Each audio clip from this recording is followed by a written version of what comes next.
I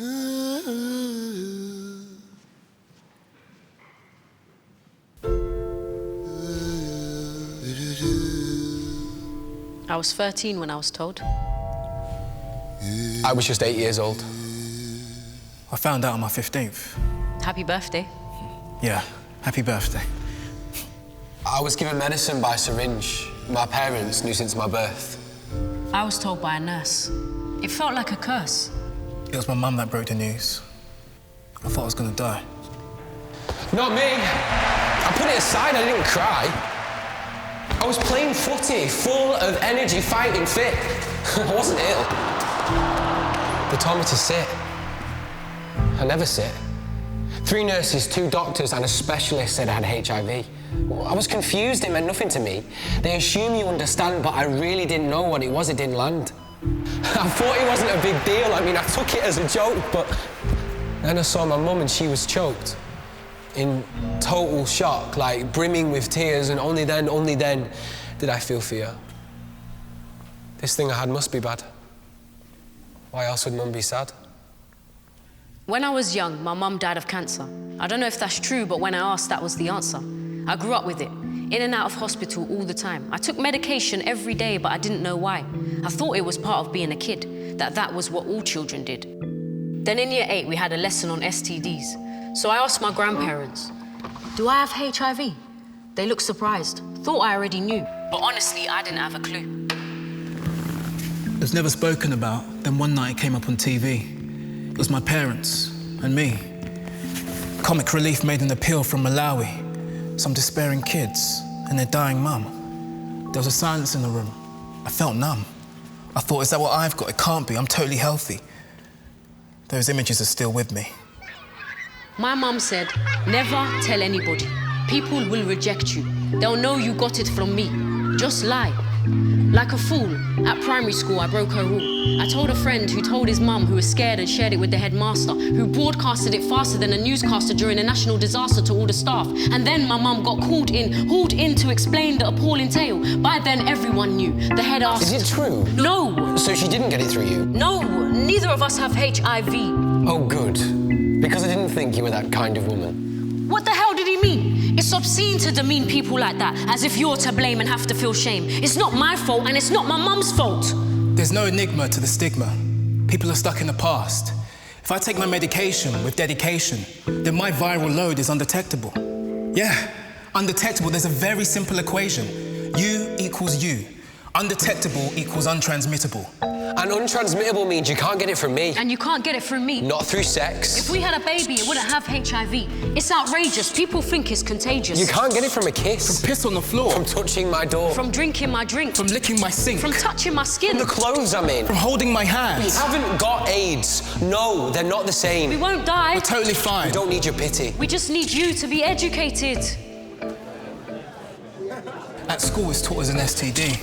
But that's not how I got HIV. They're still saying if you get it, you die. But that's a lie. It's just a way of scaring guys into wearing a condom, but that's not why you should use a condom. Whenever you have sex, you should put one on.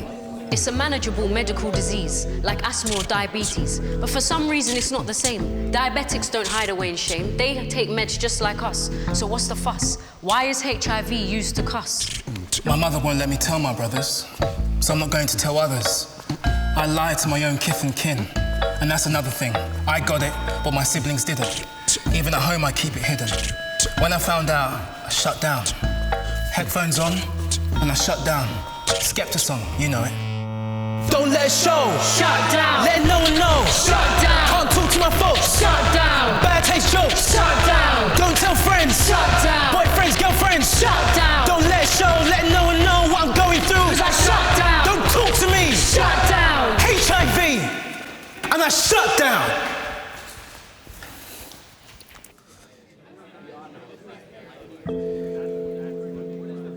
I was 12 when I found out. And for 3 years I showed no emotion. I was going through the motions. The rage had been building and it got to the stage where I felt like I was drowning. Now, I'd just been for my tests. I needed a rest. My mum asked me if I'd got more sweets.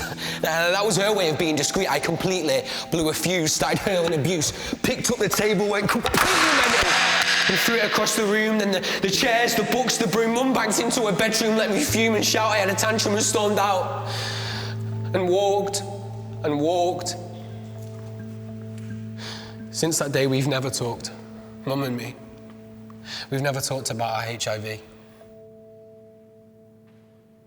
I wrote my mum a letter. Dear Mum, I believe if we spoke about HIV as a family, things would be better. I don't want to be the one lying to my brothers and sister. I don't want to keep anything secret from them or feel ashamed when I have to lie. Mum, I love you so much. I wish you didn't fear other people's judgment. You don't have to be scared. Please talk to me. No more secrets. I could never say that to my mum. Nor me. I didn't post it. Take your meds and you'll be undetectable. Sounds simple, doesn't it? But taking meds every day is really hard. It's ironic you feel well, and then you take your pills and then you start to feel ill. I've never had any problems with them. A lot of people don't get any side effects. They're lucky. Mine tastes like cement. I hate the scent. They make me feel so sick. I can't eat, I'm in pain, can't sleep, I vomit, spend hours in the loo or crying in my room. I'm thinking, am I going to be in this state for the rest of my days? This is my fate. Just let me fly away. Sometimes I switch off my alarm. If I miss one day, what's the harm? I know I shouldn't. But if I'm in a bad mood, feeling blue, I flush them down the loo. Oh God, if my mum knew. I had no control over anything at the time except my disease. Well, that was mine. I didn't believe life could fulfill me. I just thought, let it kill me. I started to get abdominal pains. My stomach would clench and quiver. It was affecting my liver. I was rushed to hospital as quick as you can. It was doom and gloom, but in the waiting room, my dad held my hand. He said, I love you. It was the first time he ever said that. Moving. I see things moving that aren't moving. Occasionally I get hallucinations. I'm losing the plot. Hadn't told the doctors what I got. Suffering from fatigue, aggression, suicidal thoughts and depression. You might not realise that what you're going through has nothing to do with you. It might just be a side effect of what you're taking. The doctors are insistent about being consistent because if you miss them, then the virus builds resistance and then they switch you to something new. And if you miss those two, then your options reduce and it's a slippery slope to a position without hope. For some healthcare professionals, it's all about the science, an obsession with compliance. They tell me the same thing every time I go. Stuff I already know. Scare stories about people who miss their meds. When you can't sleep at night and your head's not right. When you feel sick from the tabs and the tests and the stabs. When you're debased by the stigma you face. When you have low self-esteem and your medical team can't see that you're struggling because they're judging your adherence and ignoring your experience. It's very troubling. When I was moved from pediatrics to adult care, they didn't know who I was or why I was there. I was 16. It wasn't easy. I was sent to the ward for sexual diseases. But you can change your meds and find the ones that work best for you. My doctor's great. I mean, if there's something she doesn't know, she's not scared to say so. She doesn't judge my inconsistency, but works with me on a strategy.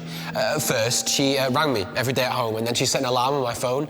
And when the meds made me sick, she said this will do the trick, and gave me anti-sick pills that worked real quick.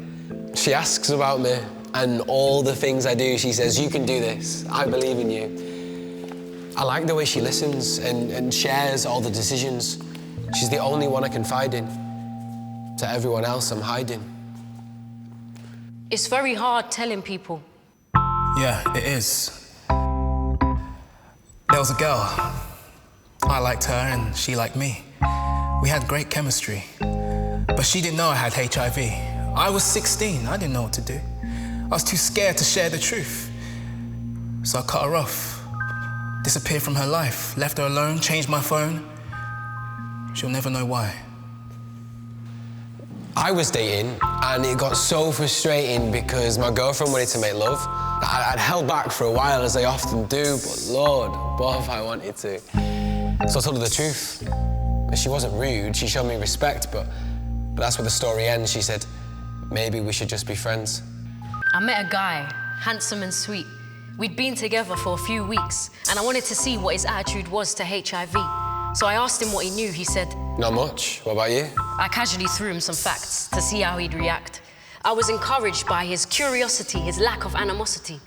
He passed the test and I was determined to tell him, but I thought it best to write it on my phone. If I said it out loud, I might freeze or get thrown. I watched him read it with dread. Negative scenarios filled my head. I said to myself, if he takes it badly, it's not meant to be. But if he takes it well, he could be the one for me. It's long, innit? Yeah. There's so much to explain. I was waiting to be rejected, but what happened next was unexpected. This changes nothing. Now I know the score. If anything, I love you more. 4 years later and we're still together. This one could last forever. My doctor told me about a camp. Everyone there was just like me. Young people born with HIV. It's not something I'd normally choose, but by then I had nothing to lose. My future looked bleak, but everything changed in that week. It was more fun than I thought it would be. I didn't have to lie, I felt so free. After a few days, we had a powerful bond. Though we hadn't known each other long, like I'd found a new family. I'm loved and happy here, and for me, that's pretty rare. My confidence has grown, because now I know I'm not alone. We know what you're going through, and this is our advice to you. There's going to be a lot of confusion, a lot of doubt, a lot of anger that you have to work out, but it won't always be that way. That day will come when you feel okay. Sure, life's not fair, but there's support out there. You're not alone. You are not alone. Don't let it define you. We are more than just HIV. I have qualities you don't often see. I'm filled with love and empathy, and that's just the start. I am a great friend. I have a big heart. I will not bend. I had a low spell, been through hell, and now I'm coming back to terms with HIV. As part of a community. We're strong. We're tough. We're unbowed. We're responsible. We're wise. And we are proud.